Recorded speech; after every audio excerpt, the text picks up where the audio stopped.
Vamos a comenzar esta clase número 25 con respecto al Espíritu Santo, su obra y sus dones. Amén.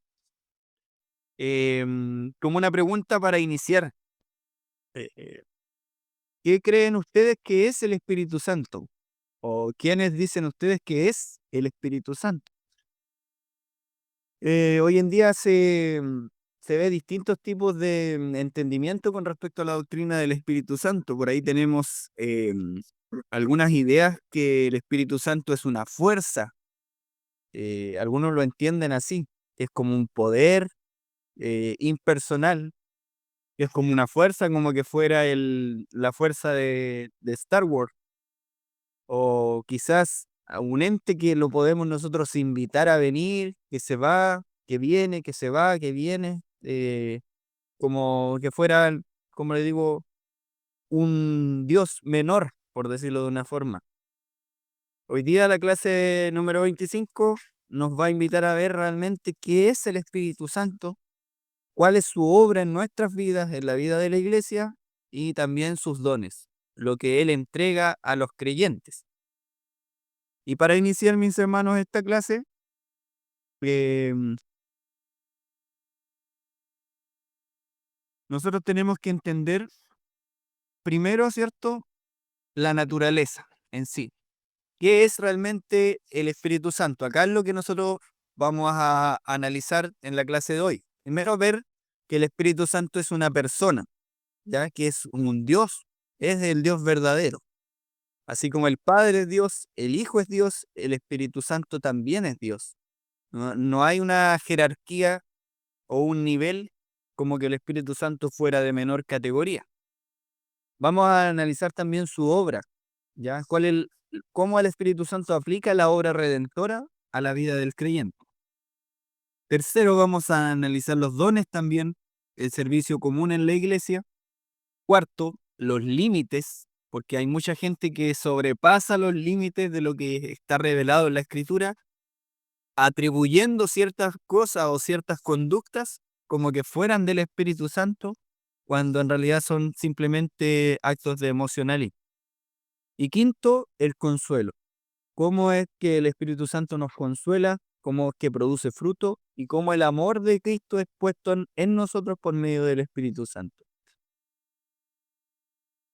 Acá nosotros vamos a iniciar, ¿cierto?, por los dos extremos. La doctrina del Espíritu Santo suele sufrir por dos errores opuestos. Primero, por una parte, podemos ignorar al Espíritu Santo. Podemos considerar simplemente a Dios como un dúo, el Padre y el Hijo, ¿ya? Que la vida cristiana no tiene dependencia del Espíritu Santo, simplemente del Padre y de la obra de Cristo.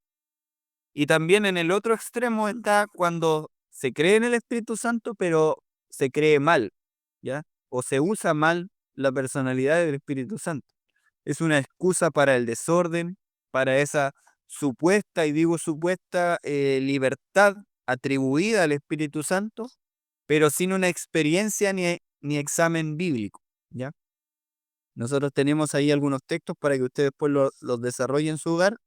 Juan capítulo 16, versículo 13 al 14. Primera de Corintios, capítulo 14, versículo 40.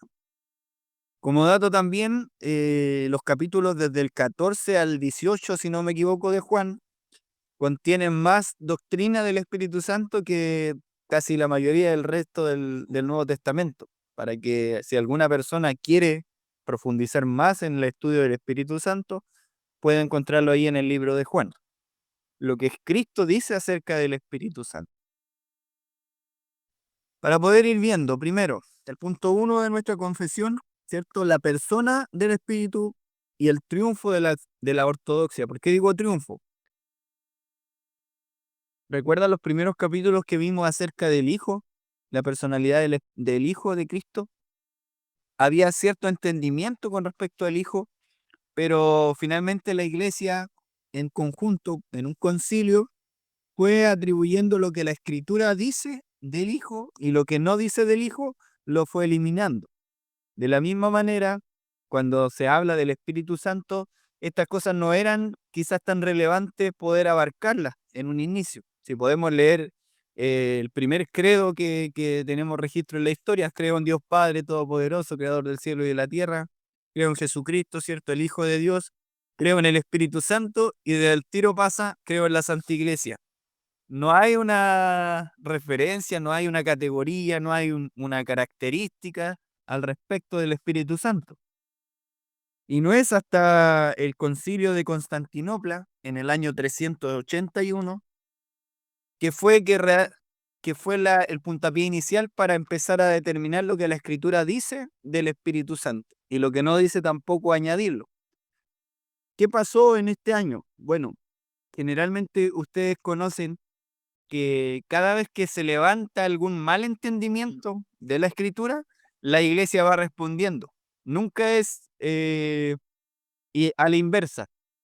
Nunca es que la Iglesia proponga algo y después se ataque esa idea, sino que al contrario. Se levanta una persona, malinterpreta la Escritura, y la Iglesia, en realidad unida, dice: chuta, hay que hacer algo. ¿Qué podemos hacer? Bueno, establezcamos los límites, ¿cierto?, por donde la Escritura nos está alumbrando. Eso es lo que hace un concilio, en resumidas cuentas. ¿Qué es lo que se hizo en este caso? Sucedió que había cierto movimiento. Los neuma, neuma- neumatómacos, ese era el nombre. Estos personajes, los neumatómacos, enseñaban que el Espíritu Santo era una criatura o un poder inferior, ¿ya? Es lo que yo daba a entender al inicio. ¿Cómo vemos nosotros al Espíritu? ¿Es realmente Dios? ¿O es una criatura? ¿Es un ángel? ¿O es una fuerza? La Iglesia respondió ante este movimiento confesando su plena deidad. O sea, el Espíritu Santo es Dios, que con el Padre y el Hijo reciben una misma adoración y gloria. En otras palabras, el Espíritu no está subordinado ni al Padre ni al Hijo. Como vamos a ver ahí en parte del concilio, dice que el Espíritu procede del Padre y del Hijo, ¿ya? Señor dador de vida, que procede del Padre y que con el Padre y el Hijo reciben la adoración y la gloria. Eso es lo que dice textualmente el Concilio de Constantinopla en el 381. Si podemos ver ahí como línea, en el Concilio de Nicea, en el 325, la Iglesia defendió la deidad de Cristo. Cristo, ustedes saben que fue también atacado, la persona de Cristo, con los arrianos, que decían que Cristo no era Dios, era creado por el Padre. Pero la Iglesia defendió que sí, que el Hijo era Dios, que era uno solo con el Padre. Y en Constantinopla, por otra parte, como se estaba atacando en esa fecha la deidad del Espíritu, la Iglesia respondió con este credo de Constantinopla. Lo que hoy día conlleva que creamos también que el Espíritu Santo es Señor y dador de vida. Eso es lo que nosotros creemos con relación a la Escritura, que se ratificó también en el concilio del 381 después de Cristo. Amén.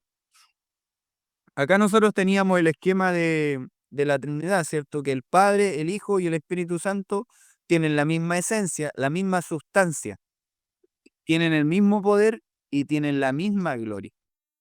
Amén. Eso es lo que nosotros podemos entender con respecto a la naturaleza del Espíritu Santo. Ahora, aquí tenemos una ilustración con respecto a nuestra participación en la obra del Espíritu Santo, o cómo el Espíritu Santo opera en nuestras vidas. Primero hay una necesidad. Aquí tenemos nosotros la obra del Espíritu completa en la vida del creyente. Tenemos la regeneración, que usted conoce como el nuevo nacimiento. Tenemos la iluminación, tenemos el sello o la garantía, y tenemos la distribución de dones, que el Espíritu reparte según su voluntad. Ahí tenemos textos como Efesios 1, del 13 al 14, para que alguien lo pueda buscar mientras. Juan, capítulo 3, versículos 5 al 8, también para que lo pueda buscar y me ayude a leerlo. Y Primera de Corintios 12, 7.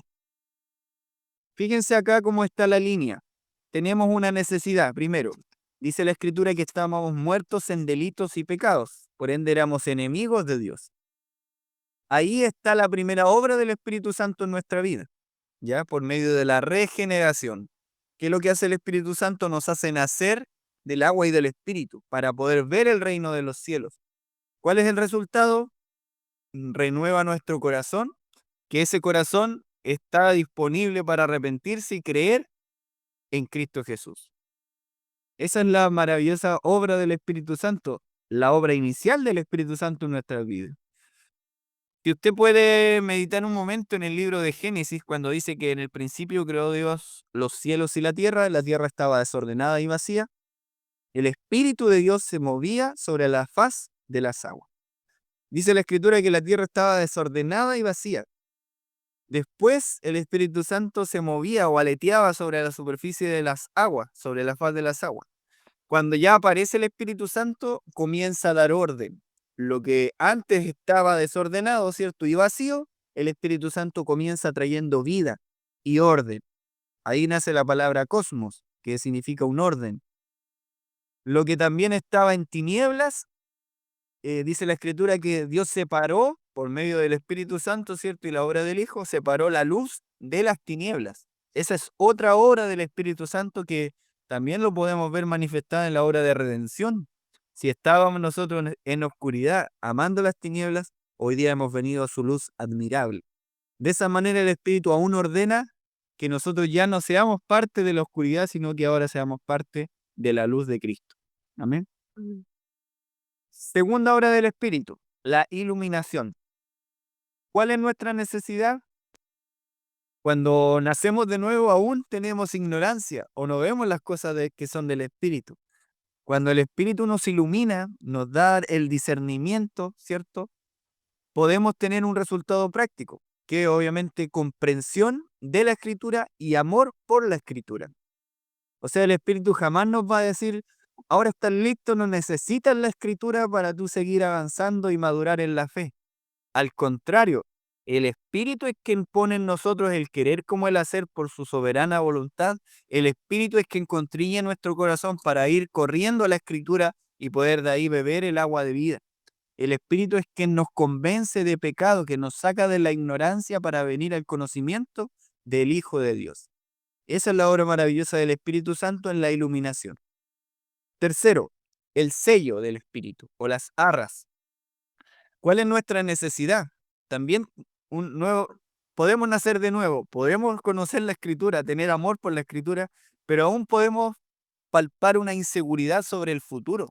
Podemos tener desconfianza de lo que nos depare, tenemos quizás por ahí miedos, tenemos quizás ansiedades, hay una inseguridad. ¿Y cuál es la obra del Espíritu? Cuando Él nos sella o cierto, pone las arras, el resultado de nuestras vidas se manifiesta en una garantía absoluta de nuestra herencia. Cuando hablamos de garantía, estamos hablando de que la persona que emite, en este caso, el contrato, pone algo de valor para que eso se cumpla, ¿ya? En este caso, el Padre dice que con nosotros va a hacer una obra y la va a perfeccionar hasta el final. Él está poniendo como garantía al Espíritu Santo. Él es la garantía de nuestra herencia. Ese es el sello que Él nos está colocando en nosotros. O sea, tendría que ser en este caso el Espíritu Santo eliminado para que nosotros perdamos esa herencia con Cristo, ¿cierto? En Dios. Cuarto, la obra del Espíritu Santo en la distribución de los dones. Cuando estamos también, ¿cierto? En este cristianismo, en esta fe, hay una incapacidad para servir con un servicio que realmente glorifique a Dios. Que nosotros sabemos que todo lo que procede de la carne, o sea, lo que no procede de la fe, es pecado. Todo lo hacemos muchas veces por querer ser vistos, por querer agradar, aunque muchas veces no lo declaremos o no lo anunciemos, siempre hay algo de humanidad en nosotros. Todavía no estamos glorificados. Seguimos arrastrando estas consecuencias del pecado. Y obviamente hay una incapacidad para servir.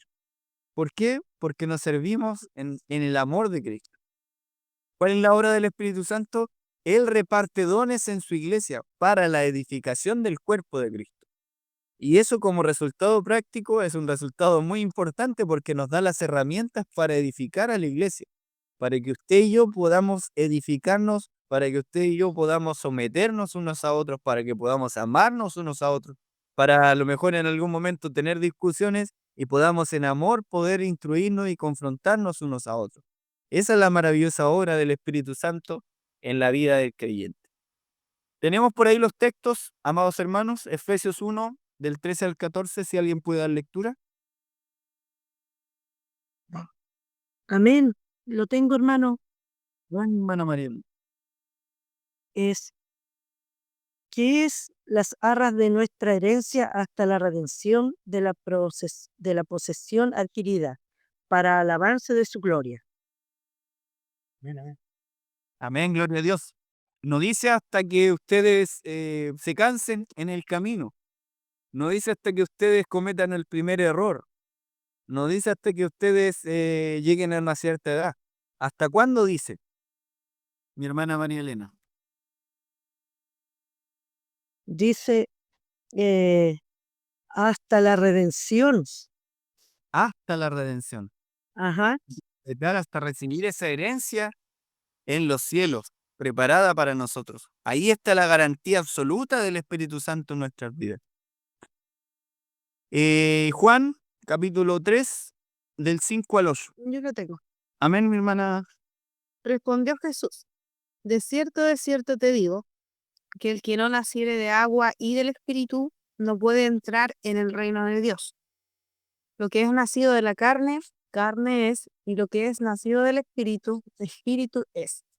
No te maravilles que te dije, os es necesario nacer de nuevo.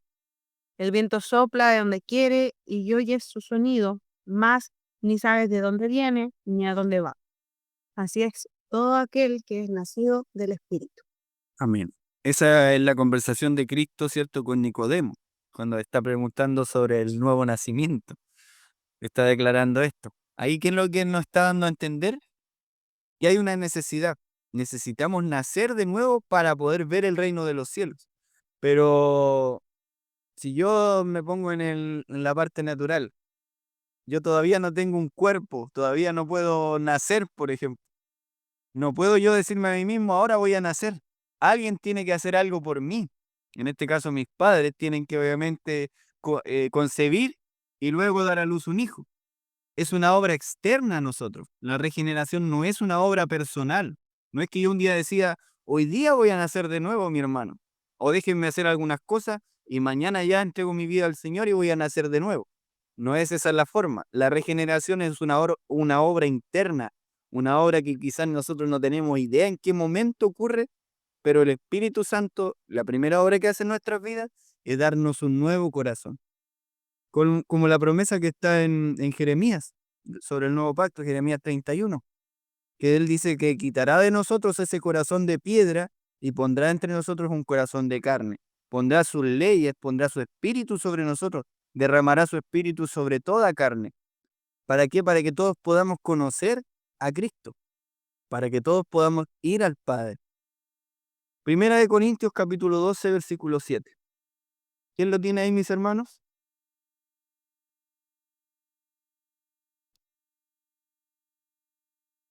Yo lo tengo, hermano. Amén, mi hermano Carlos. Dice, pero a cada uno le es dada la manifestación del Espíritu para provecho. Amén. Cada uno les da la manifestación del Espíritu, o en este caso la distribución de los dones, para provecho. No dice para cohecho, no dice para aprovechamiento propio, sino para edificar a los otros, para provecho mutuo, para provecho de la iglesia de Cristo. Nadie tiene en realidad un don del Espíritu Santo para uso personal. Eso sería contraproducente, conociendo que somos un cuerpo como iglesia. Yo si tengo a lo mejor un don de parte del Espíritu Santo que Él me haya regalado y lo guardo para mí mismo, no sirve de nada, para nada aprovecha, porque no estoy empleando el amor de Cristo ahí. Eso es lo que nos da a entender, mis hermanos, la obra del Espíritu Santo con respecto a nuestras vidas. ¿Ya? Ahora, ¿cómo nosotros vemos el Evangelio en la doctrina del Espíritu Santo? nosotros sabemos que Cristo realiza la obra de redención. Él es el que desciende, que se hace carne, ¿cierto? Quien viene a este mundo. Él es el que desarrolla su obediencia activa, obedece activamente la voluntad del Padre. Él es el que obedece también pasivamente ahí en la cruz del Calvario, sacrifica su vida en rescate por nosotros los muchos. Él resucita al tercer día, ¿cierto? Para darnos esa nueva vida. Y ahora, ¿cómo yo aplico esas cosas de Cristo a mi vida? ¿Cómo yo aplico la justicia que Cristo ganó a mi vida? Bueno, ahí entra la obra perfecta del Espíritu Santo. Sin la obra secreta y eficaz del Espíritu, la cruz de Cristo no tendría el efecto salvador en nuestras vidas. A ese nivel podríamos caer si no reconocemos que el Espíritu Santo es Dios, que el Espíritu Santo es importante. No valdría de nada el sacrificio de Cristo si no haya nadie que lo pudiera aplicar a nuestras vidas. Ahí entra el Espíritu Santo. El Espíritu aplica la obra de Cristo a nuestras vidas. El Espíritu se lleva nuestras transgresiones y las imputa a la cuenta de Cristo. El Espíritu toma la justicia de Cristo y la trae a nuestras vidas. Ahí está la obra del Espíritu Santo. Y eso genera en nosotros como creyentes fe, genera unidad, genera santidad y genera perseverancia.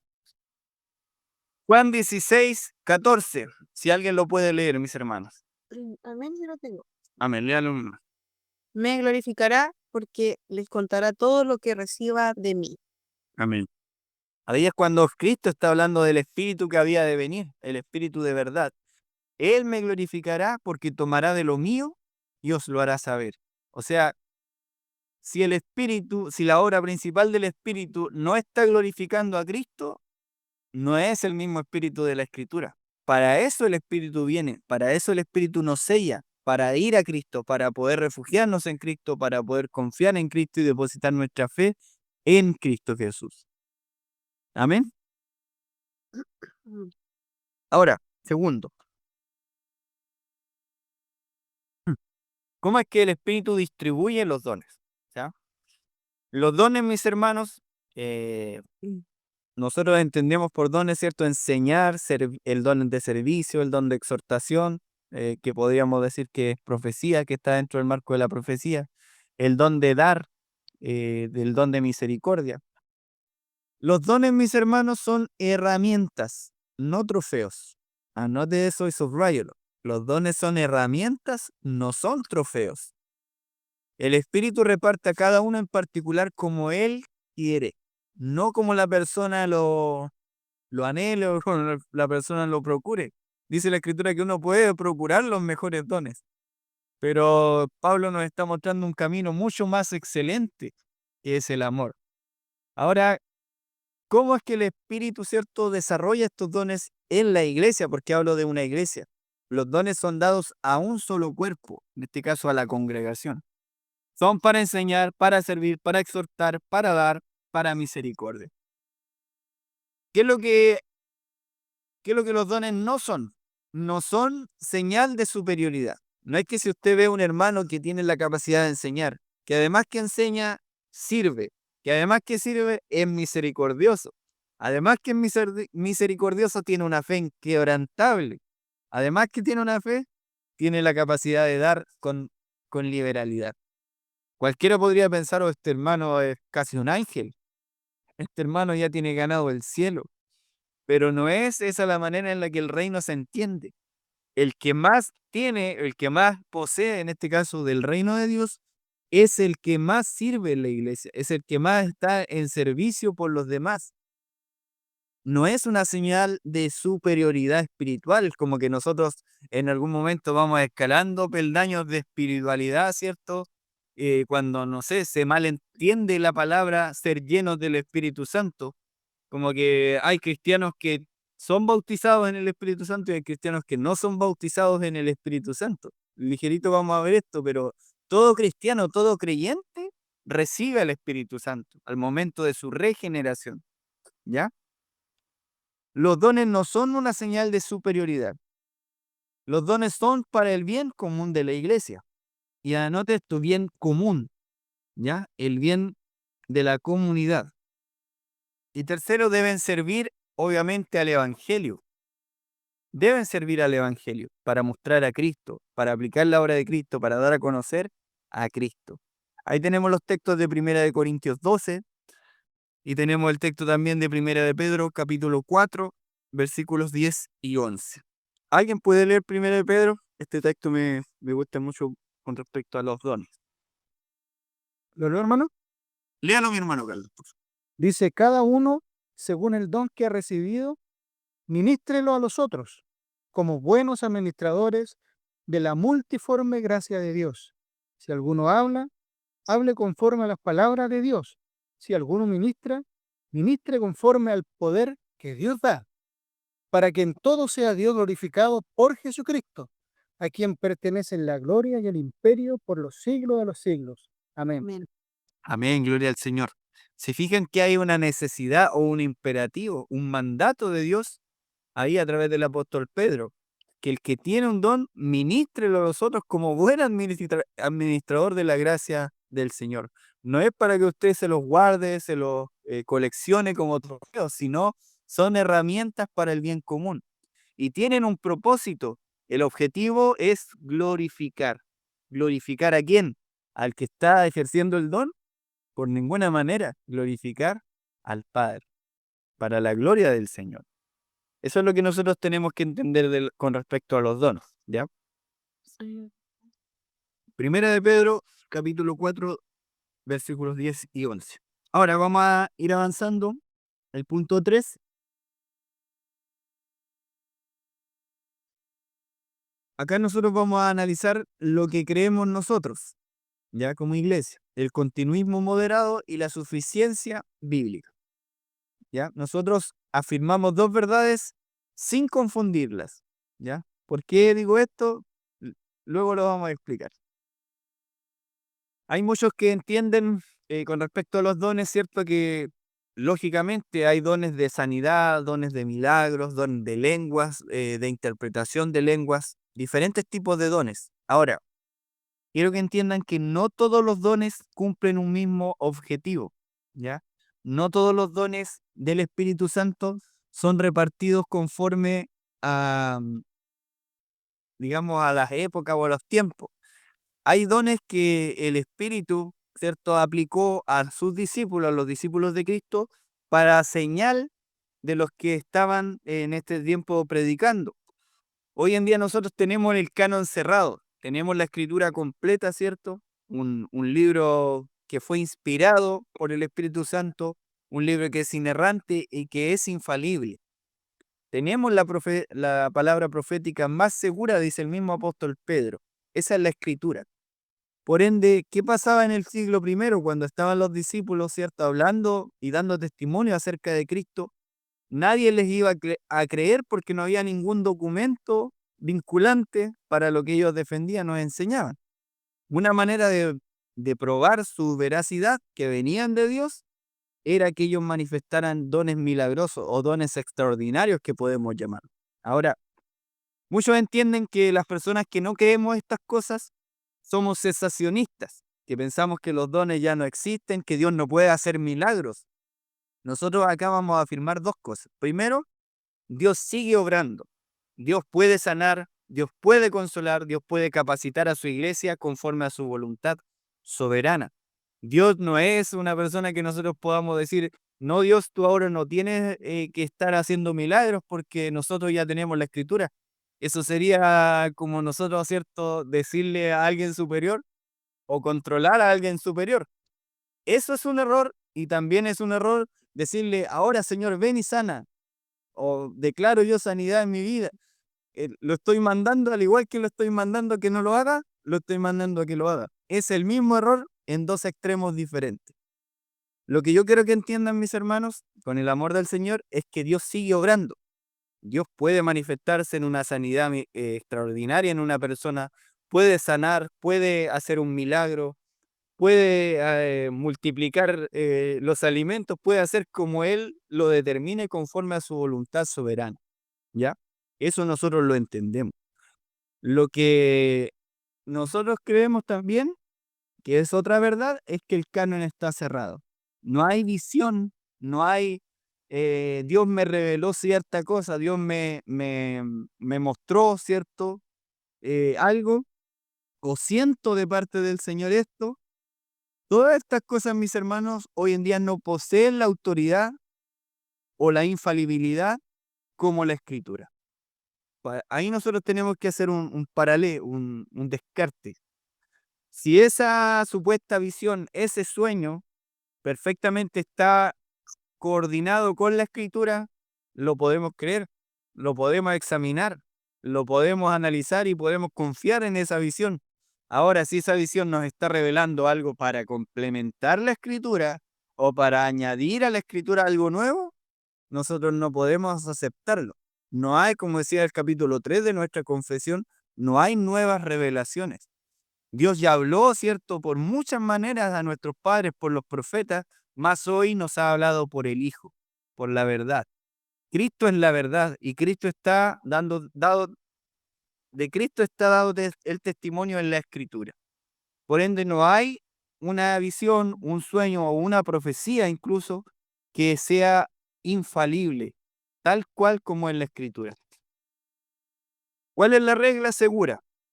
La que nosotros tenemos que manejar y entender. La regla segura es que todo se examina por la palabra. Yo no niego que puedan existir un montón de cosas, un montón de dones, que ojalá procuremos los dones del Espíritu Santo, pero que todo sea examinado por la palabra. Si eso no está glorificando a Dios, no nos sirve. Si eso realmente no es de edificación para mi hermano, no me sirve. Si eso realmente no está produciendo que el Evangelio pueda transformar mi vida de muerte a vida, no me sirve. Así de sencillo es poder entender la terminología con respecto a los dones. Luego vamos a ver el tema del uso de los dones. Anote allí 1 Tesalonicenses capítulo 5, versículos 19 al 21, 1 Corintios 14, 29, 2 de Timoteo 3, 16, 17. Ahí está hablando que toda escritura es inspirada por Dios, útil para enseñar, para redarguir, para instruir en justicia, a fin de que el hombre de Dios sea perfecto, enteramente preparado para toda buena obra. O sea que la escritura tiene todos los elementos integralmente ordenados para que nosotros seamos completos, para que no nos falte ninguna cosa. Porque yo necesitaría una nueva revelación, o que Dios me muestre algo, un sueño que nadie más conoce, que no esté claro en la escritura, no sé. Pidámosle al Señor discernimiento y iluminación para entender lo que ya está revelado en la escritura. Esa es nuestra petición, ¿ya? Ahora, nosotros tenemos que entender también, al decir que Dios sigue obrando, nosotros no tenemos por qué dejar de orar por los enfermos. Debería ser una de nuestras peticiones principales en la iglesia. Orar los unos por los otros, orar por sanidad, orar, ¿cierto?, por la iglesia. Dios puede sanar o Dios puede no sanar. Dios sigue siendo Dios igual. Y Él obra conforme a su voluntad soberana. Lo que personalmente no creemos como iglesia es que el don de sanidad ya no está vigente porque no hay apóstoles y no hay profetas que necesiten su certificado. Las señales, cuando dice que estas señales seguirán a los que creen, está hablando específicamente de los discípulos, apóstoles del Señor Jesucristo, que necesitaban estas señales como timbre, como sello de que venían del Padre, porque podían venir muchos proclamando tener la verdad. ¿Y cómo les creían? Bueno, por medio de las señales. Eso no, yo hoy día no creo que exista la persona que tiene el don de sanidad. Pero sí creo que Dios puede sanar si nosotros nos ponemos de acuerdo y oramos como iglesia por una persona. Dios puede glorificarse, así también como puede no sanar a la persona. Lo que no tenemos que poner ahí en tela de juicio es que, no sé si usted lo ha escuchado, pero hay muchas personas que llegan con una necesidad de salud a la iglesia y el ministro o la persona ora por el enfermo y no se sana. Una de las maneras para sacarse el pillo es decirle a la persona, no tuviste tanta fe, por eso no te sanaste. O tú estás en pecado, por eso no recibiste sanidad. De esa manera se malinterpreta la función, de esa manera se malentiende la obra del Espíritu Santo. Por eso nosotros intentamos acá poner ciertos límites con respecto a los dones, ¿ya? Imagínense ustedes, mis hermanos, para que lo entiendan mejor, una ilustración. Nosotros tenemos un paisaje, ¿cierto? Un paisaje bonito, y tenemos un río impetuoso, un río que corre colina abajo, pero fuerte. Nosotros, si sacamos ese río, si sacamos el agua del río, vamos a tener un cauce seco, sin vida, absolutamente vacío. No va a llegar nadie ahí a disfrutar del río. Si nosotros, eso sería, por ejemplo, no creer en los dones hoy en día, o el cesacionismo racionalista que algunos le llaman. ¿Qué pasa si nosotros de ese río sacamos los bordes, le quitamos las barreras del río y el río se desparrama para cualquier parte? Hay viviendas por ahí, hay viviendas por acá, y el río arrasa completamente a las casas y trae destrucción. Eso pasa si nosotros sacamos los límites, no límites al espíritu, sino los límites que la palabra ya trazó para el uso correcto de los dones, ahí en 1 Corintios 14. ¿Cuál es la visión correcta? Es tener ese río impetuoso con sus barreras ordenadas, de modo que todos puedan de ahí extraer la vida necesaria para que el espíritu pueda fluir en nuestras vidas, para que usted pueda quedarse con esa ilustración y mantener ahí ese equilibrio maravilloso con respecto al entendimiento del Espíritu Santo. Hay una sujeción pastoral o el orden en una iglesia local. Nosotros entendemos que, como les digo, el Espíritu reparte los dones conforme a su voluntad. Nosotros no podemos decir, oye, tú ahora vas a recibir este don, tú vas a recibir este don ahora. Un don verdadero no queda fuera del examen bíblico ni del cuidado de los ancianos. Y ojo aquí, porque muchas veces se levanta alguna persona con alguna palabra de Dios y muchas veces hay que esa palabra que supuestamente viene de Dios tiene más autoridad que la misma palabra, y eso no puede pasar. Primero, nosotros vemos la persona que ejercita el don, que aplica el don. ¿Qué tenemos que hacer nosotros como iglesia? Examinarlo por la palabra. Tercero, si ese don está correcto, tiene que también ser supervisado por, en este caso, por los ancianos de la iglesia. Y cuarto, aplicar la edificación correcta, si es que lo amerita, o la corrección necesaria, si es que también está trayendo conflicto o desorden en la iglesia. Como dice la Escritura, que todo se haga decentemente y con orden en 1 Corintios 14, 33. Dios no es un Dios de confusión, sino de paz. Dios no es un Dios de desorden, sino de orden. Lo podemos ver desde el principio en la creación y también del desorden que teníamos en nuestras vidas.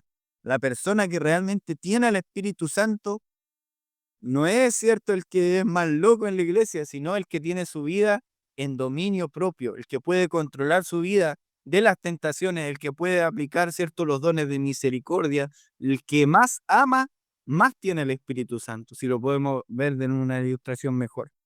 El Espíritu Santo nos da la capacidad de ordenar las vidas que teníamos desordenadas. Éramos desordenados con el trabajo, éramos desordenados en nuestra familia, somos desordenados con nuestras finanzas, pero el Espíritu nos está trayendo al orden. Está ordenando toda nuestra vida. No hay áreas en nuestra vida que queden ahí.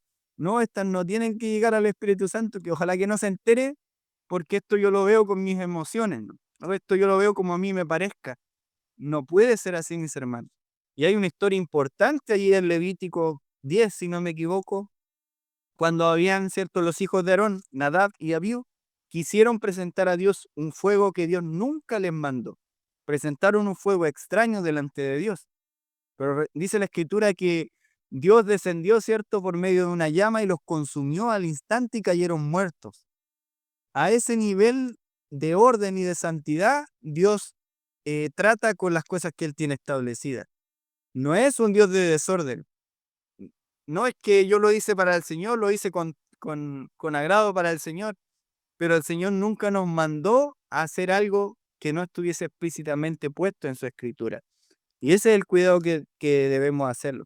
Quizás estos hijos de Aarón, Nadab y Abiú, pudieron hacerlo con la mejor intención.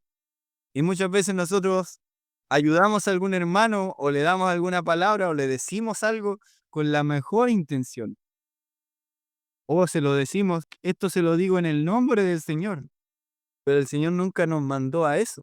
El Señor nos mandó a confrontar, a corregir, a edificarnos en el amor del Señor, a someternos los unos a otros en el amor del Señor. Y esas son algunas de las verdades que necesito compartirle a ustedes en esta clase, amados hermanos. Ahora, vamos a ver aquí algunos conceptos con respecto a la malinterpretación que se tiene del Espíritu Santo. Y esto no solamente se ve hoy día, mis hermanos, sino que se ve desde la antigüedad. Primero, nosotros tenemos el macedonianismo, ¿ya?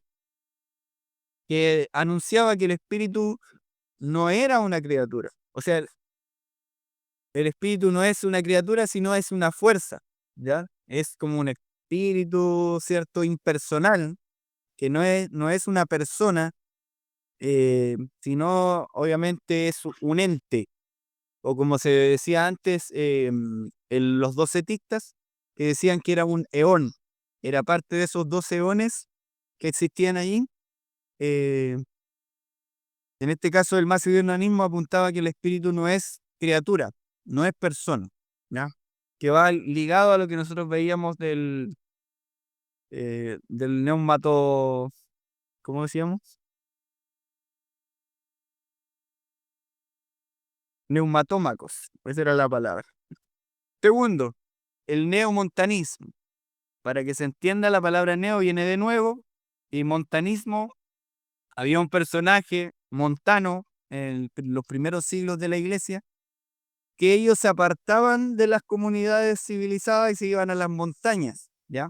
Y estos tenían una especie de templos en roca, ¿cierto? O en lugares aislados, donde ellos recibían nuevas revelaciones normativas, ¿ya?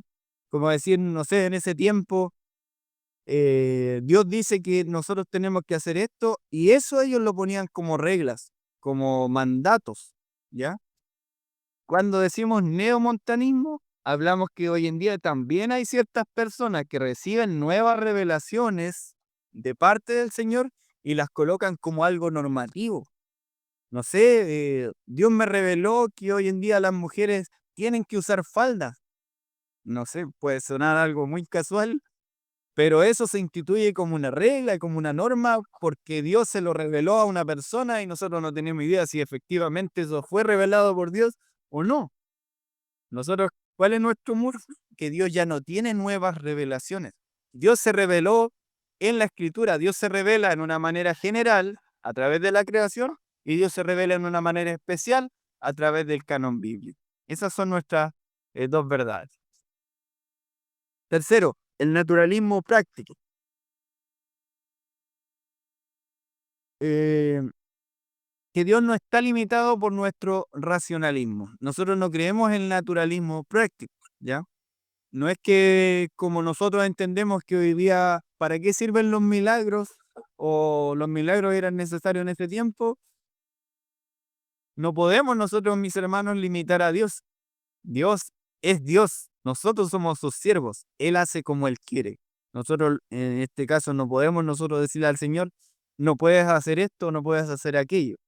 Pero lo que nosotros tenemos que entender, que Dios nunca va a ir en contra de lo que es, en este caso, su carácter o su voluntad que está establecida en la Escritura. Cuarto, no creemos en esa segunda bendición, ¿ya? Que no divida a la iglesia en dos clases: los que tienen al Espíritu, los cristianos que tienen al Espíritu Santo, y los cristianos que no tienen el bautismo del Espíritu Santo. Y muchas veces se apela a esto y se predica a esto, ¿ya? No podemos nosotros dividir a los cristianos en dos cosas: o son cristianos o sencillamente no son cristianos. Esas son las dos únicas clases que tenemos nosotros de creyentes. Y último, el elitismo y el desorden, ¿ya? Los dones no reemplazan el amor y el fruto, ¿ya? Nosotros no podemos procurar tener ciertos los dones si no tenemos el amor. Si nosotros estamos ejercitando los dones, pero no tenemos amor, dice la palabra, venimos a ser como un metal que resuena, como un címbalo que está retiñendo ahí, que está molestando, un ruido molesto, desagradable. Esa es la acción de nosotros al no someter en este caso incluso los dones que el Espíritu Santo dio a nuestras vidas para la edificación, usarlos para el desorden o simplemente para mi emoción, para satisfacer mi emoción.